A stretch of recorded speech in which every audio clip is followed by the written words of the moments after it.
In May 1773, the British Parliament authorized the East India Company, facing bankruptcy due to corruption and mismanagement, to export over 500,000 pounds of surplus tea to the American colonies without the usual tariffs, and also allowed the company to appoint their own consignees.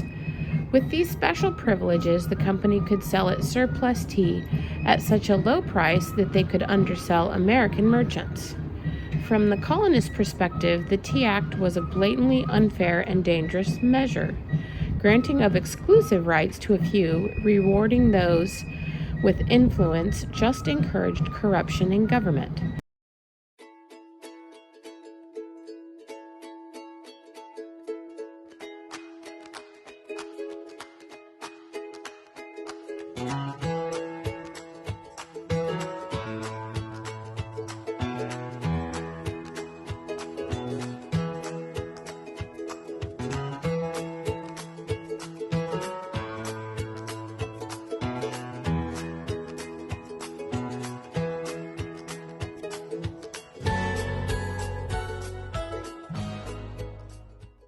Good morning. I am here today in front of the Boston Tea Party Museum. So this is what I'm going to do today. I'm going to go learn some more about the Boston Tea Party, about what led up to it, and I might even throw some tea in the Boston Harbor myself. So come along, let's see what we can learn. I am standing here overlooking the Boston Harbor. I bet there's so much history down in here. Hey, ladies, gentlemen, friends, and patriots, and welcome here to Old South Meeting House on this cold, dark, dreary, rainy evening of December 16, 1773. We do gather here for the 19th day in a row to discuss the duties imposed to us by our mother country, and hopefully set a precedent for future generations. Now, whether it be through words or less well diplomatic means, I do intend to take a stand against this here tyranny. I was 22 at the time of the Stamp Act riots, and I remember the ferocity with which us Bostonians, we did make our opinions heard. Remember my own feelings of anger towards the King, Parliament, and our Governor as we faced more and more mounting injustices. Now, with the arrival of this tea ship Dartmouth on November 28th, and after attending the meeting called to assemble the next day, I, along with 24 of my fellow countrymen, some of which I do see seated here today, we volunteered to stand guard to prevent the offloading of this tea. Now, during those 18 days, I stood in the company of men I felt were changing this country for the better, and it reaffirmed my belief that this here was where I was meant to be. I felt a calling to serve my country, and a calling to rectify the decrees of ministers that cannot begin to imagine what life is like for us here. Good day to you all. We are gathered here today to discuss yet another crisis forced upon us by Parliament, supposedly on behalf of our monarch, King George III. Oh! Now, out in Boston Harbor are 3 ships, the Eleanor, the Dartmouth, and the Brig Beaver, and their holds are bursting with 340 chests combined of East India Company tea. Now, under the law, each of these vessels has 20 days upon arrival to unload its cargo and pay the duty or the tax on the tea. Tomorrow is the 20th day for the ship Dartmouth, making this body of the people all the more important. For this is your final chance to effect these events in our favor. Yeah. Now, earlier this day it was requested that the Dartmouth's owner, a man by the name of Francis Roach, obtain word from our, shall we call him our esteemed Royal Governor, Thomas Hutchinson. Fire!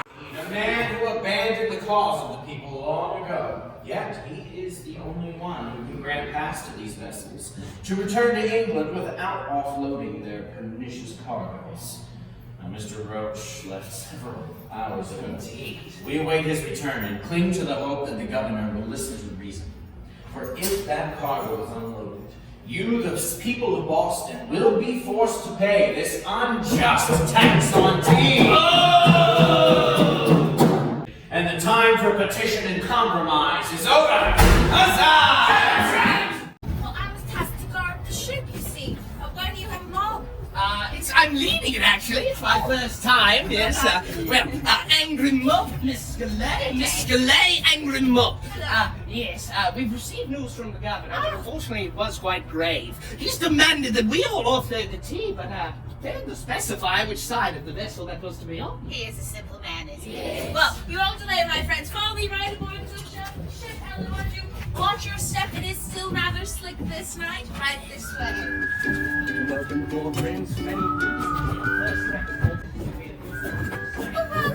my friend. Look at you. What a nice, orderly mob you are. Well done. Well, I'd like to be the first to congratulate you on your new life of crime. You see, as soon as you step foot on this vessel, you've just committed your first act of treason. Huzzah! Of course, our actions here today will have great ramifications, and your bravery is much needed. But I should ask you these questions. 3. If you are here to destroy the king's tea, say aye. Aye! If you are here to cast off the yoke of parliamentary tyranny, say aye. Aye! If you are here to be caught and arrested for treason, say aye. Aye. No, don't go that one. I'm sorry, that was a bit of a trick question, but we must have our wits about us. Now that you know what is in store, so let us not delay much further. Harbor, and so I need 3 volunteers. We're all so eager. Yes, step right on up. You take this one. You have 2 more. Take this one here. Wonderful. On the count of 3, you lift them high, toss them into Boston Harbor, and we'll give them a mighty huzzah. Ready? 1, 2, 3, over the side. Good show indeed. That's our first 3 down. 111 left to go.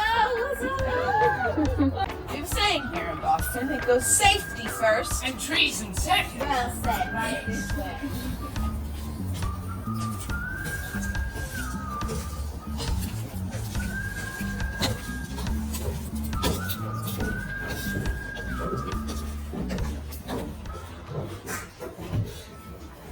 Welcome below, my friends. You can follow me right this way. Now, what you are storming into is the cargo hold of the good ship Eleanor, and the name implies exactly what this part of the vessel does. It holds the cargo. Now, this vessel's a constant trader. She's 90 feet, bow to stern, 24 feet, port to starboard with a 9-foot draft from the keel to the waterline. Right here is the forecastle, or as the sailors say, it's the forecastle. This is where the crew sleeps, in the rockiest and wettest part of the ship. There's also only 8 to 10 of them. As you see, only 4 bunks, so they sleep in a rotation. About 4.5 hours on, 4 hours off. Should know when it is their time to rise above and work, come below decks and rest. Now their journey takes 6 to 8 weeks to get from England to Boston. But it is swifter on the return journey, just 4 to 6 weeks thanks to those merchant winds.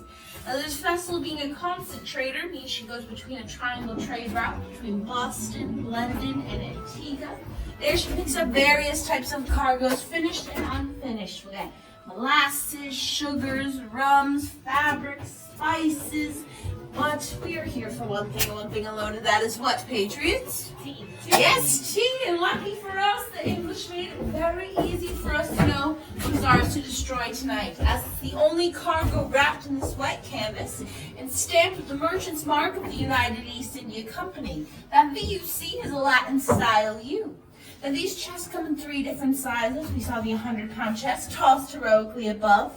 Mid-sized chest weighs 200 pounds each, but the majority on this vessel are those 400-pound chests of booty tea. So does anyone have any ideas on how we'll get the 400-pound chests above? going to be by way of block and tackle. This is just part of it right here. The simple rope and pulley system will hoist the chests above decks. There, we all take out our hatchets, cut through the white canvas, cut through a wooden crate, cut through a lead foil lining, which poses no health concerns whatsoever. And once you get past that, we'll take your hat or your boots or your back of the hatchet, and you have to crack at this tea. For this tea is so densely packed, though it is loose leaf, it must be scraped and broken apart to throw over the side of the chest, or over the side of the ship. And we'll break apart the chest. That goes over as well, and well, that's just one tea chest done. We'll repeat this about 339 more times. Back above decks, we have something in Boston called the King's Tide. Does anyone know what a King's Tide is? It's going to be record high and low tides. Well, tonight we have a low tide. There's no more than 3.5 feet of water in Boston Harbor.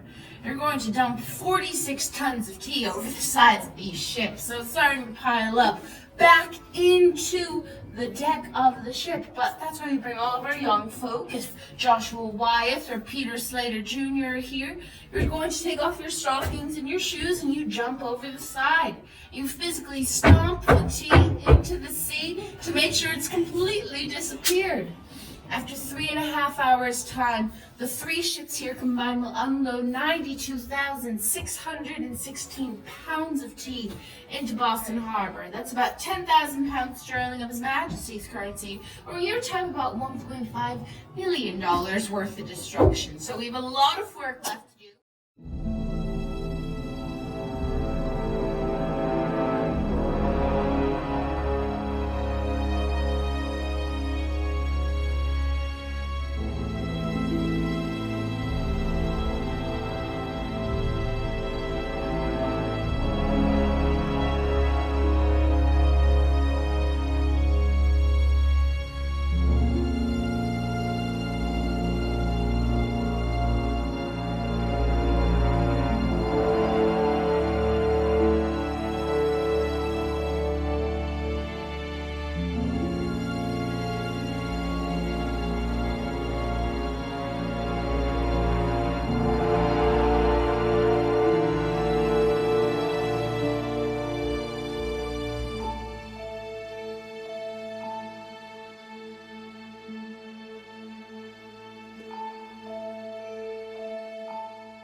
Actually see the geographical differences between old Boston and new.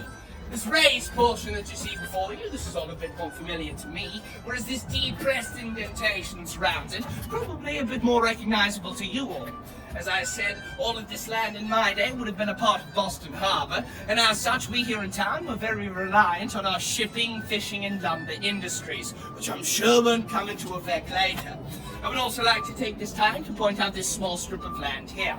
This is known as Boston Neck, and in my day, this is the only land route in and out of Boston town. We did not have any bridges. So for those of you familiar with Mr. Revere's most famous ride, he does explain 1 if by land and 2 if by sea. This route here would have been your 1 if by land, whereas the surrounding area, your 2 if by sea, a much wider range.